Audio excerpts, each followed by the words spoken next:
ये पेट्रोल की कीमत जब बढ़ी है ना तो मैं तमाम बातें और वादे और लंबी लंबी छोड़ना कह सकते हैं। हाँ, कह सकते हैं। वो याद कर रहा था जब ये तमाम लोग तो चीजें हो रही हैं। जब ये तमाम लोग ऑपोजिशन में थे तो क्या क्या बातें और दावे किया करते थे कि आलमी मंडी में कीमतें देखें और हमारी यहाँ देखें।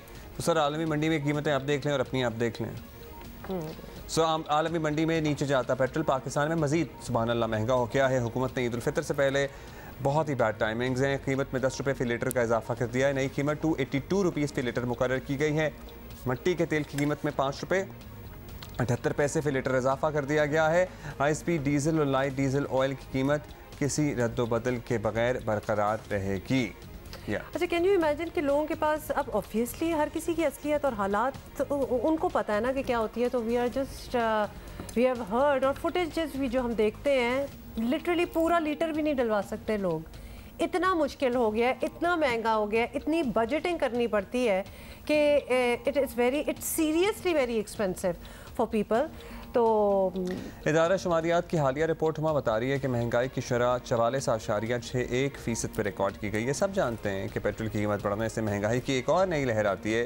ईद उल फितर से पहले वैसे ही ट्रांसपोर्टर्स किराए बढ़ा देते हैं, अब तो पता नहीं क्या करेंगे। अच्छा, अवामी तासुरात प्लीज, वी नीड किस हाल में हियर इट फ्रॉम द अवाम के वो what they are going through. सुने। अब रात को बढ़ा है, हमें पता ही नहीं। मैंने रेट देखा 282 रुपये हो गया 80 पैसे। कल डलवाया था 272 रुपये का। पेट्रोल अब जो है ना बढ़ाना है तो 10 रुपये बढ़ा देती है, कभी 20 रुपये, कभी 30 रुपये। अगर कम करने की बारी आती है तो 5 रुपये 6 रुपये ये कमी होती है। पेट्रोल को सस्ता होना चाहिए, ये देखिए हर बंदे की ज़रूरत है। ये ज्यादती कर रहे हैं। इस टाइम जो हालात ने रोटी नहीं पूरी आनी तो असं पेट्रोल किस तरह बाइक चलावांगे। इस मुल्क का बस दुआ करो कि अल्लाह कोई रहम कर दे तो कर दे। हुक्मराना तो सानू कोई उम्मीद नहीं। मेहनत करने वाला बंदा मर गया, वो गरीब अपने बच्चों को 2 वक्त की रोटी नहीं खुआ सकता। दिन दिन पेट्रोल महंगा होने की वजह से हम लोगों ने गाड़ियाँ अपने घरों में खड़ी कर दी हैं और आजकल तो मोटरसाइकिल चलाना भी बहुत मुश्किल हो गया है। पेट्रोल इतना महंगा हो चुका है कि जी चाहता है मोटरसाइकिल बेच कर साइकिल लेना चाहता हूँ। पेट्रोल की कीमत ही बड़ी बढ़ा छड़ी है रात की, असं लोग की करिए, गरीब लोग कितने जान। गौरमेंट अगे साडी यही अपील है, मेहरबानी करो तेनू थोड़ा कंट्रोल करो। साडा भी चूल्हा बंद हो जाएगा, फिर गल तो यही होनी है।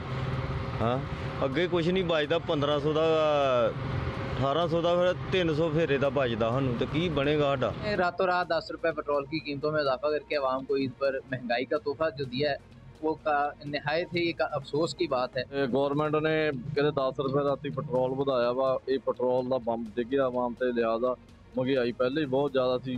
पेट्रोल महंगा हो गया, ईद की वजह से कम करना चाहिए और बढ़ा दिया। यही हमारी गवर्नमेंट से अपील है कि कुछ रिलीफ दिया जाए मुसाफिरों को, रिक्शे वालों को, मोटरसाइकिल वालों को।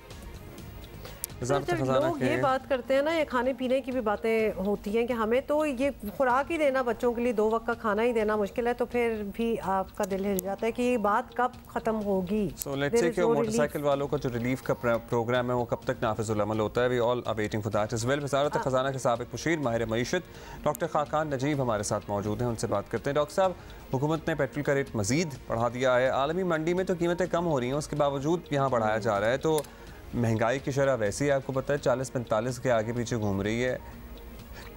क्या बनेगा हम सबका, मज़ीद कितना इजाफा हो सकता है इसमें? ये एक अहम सवाल इसलिए है कि लोगों को अगर कोई चीज़ इस वक्त तकलीफ दे रही है या उनके लिए ऐसी है जो इसको हैंडल करना ज़रूरी है, वो है कि कीमतों का बढ़ना। और कीमतों का बढ़ना को आप इस तरह देखिए कि 35% तो हेडलाइन इन्फ्लेशन है जो पिछले महीने eye ear on year, but इससे ज़्यादा जो लोगों को इम्पैक्ट कर रही है चीज़ वो है 47% फूड इन्फ्लेशन। अब पाकिस्तान में ये जो हाई इन्फ्लेशनरी ट्रेंड है ये क्यों है? देखिए, इसकी एक बहुत बड़ी वजह ये है कि पाकिस्तान इंटरनेशनली जो बहुत सी चीज़ें इंपोर्ट करता है, पेट्रोलियम प्रोडक्ट्स, एडिबल ऑयल, दालें, machinery, other food items, vehicles, mobiles, industrial raw materials. 25% of GDP Pakistan import करता है। इस वजह से जब रुपए की कदर वीक हुई तो ऑब्वियसली आपने ये चीज़ देखी कि इसका एक पास थ्रू इफेक्ट आया।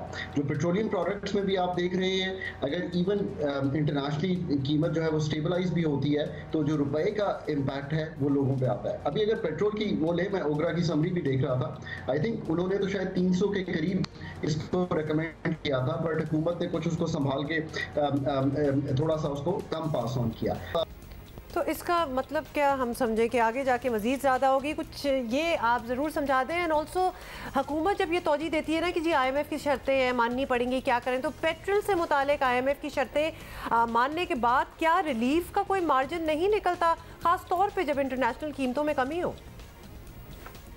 अगर आप ये देखें, एक मुश्किल थी हुकूमत के लिए, एक इनकमिंग गवर्नमेंट के लिए तो स्पेशली मुश्किल थी, और आखिरी कुछ माह थे हुकूमत के, और प्राइस एडजस्टमेंट्स भी बहुत बड़ी थी।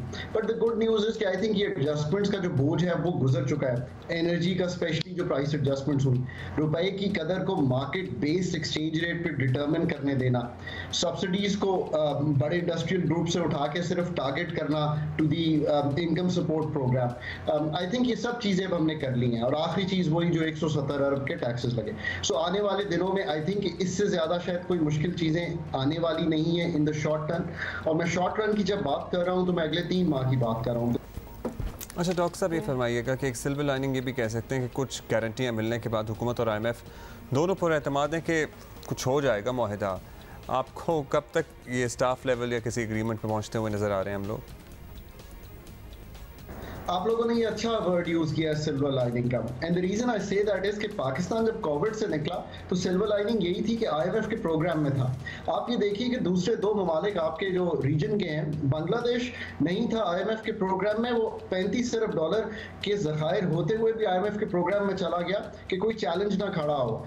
श्रीलंका ने ये पाथ नहीं अपनाया और वो IMF के प्रोग्राम में तब गया जब डिफॉल्ट हो गया और डेट रीस्ट्रक्चरिंग सारी IMF के प्रोग्राम के थ्रू हुई और फिर स्टाफ लेवल एग्रीमेंट हुआ। सो पाकिस्तान की डेफिनेटली ये सिल्वर लाइनिंग थी। अब सिल्वर लाइनिंग ये है कि ये रिव्यू थोड़ा सा डिले हुआ है, थोड़ा सा मतलब है 5 माह, आई थिंक कि नहीं होना चाहिए था। That has hurt the country. Macro numbers और स्पेशली जो फॉरेन एक्सचेंज रिजर्व्स हैं वो 4 अरब डॉलर के करीब आ गए।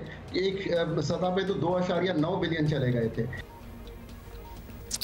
बहुत शुक्रिया आपका। बहुत बहुत शुक्रिया। और वैसे सवाल तो ये भी बनता है कि जब IMF की डील हो जाएगी जिसके इंतजार में है, उसके बाद क्या होगा? उसके बाद क्या होगा? महंगाई का एक नया तूफान भी आ सकता है, कुछ क्यों अगर कॉन्फिडेंस बहाल हो तो हो सकता है रुपए की कदर में कुछ बेहतरी आए। We never know, let's see क्या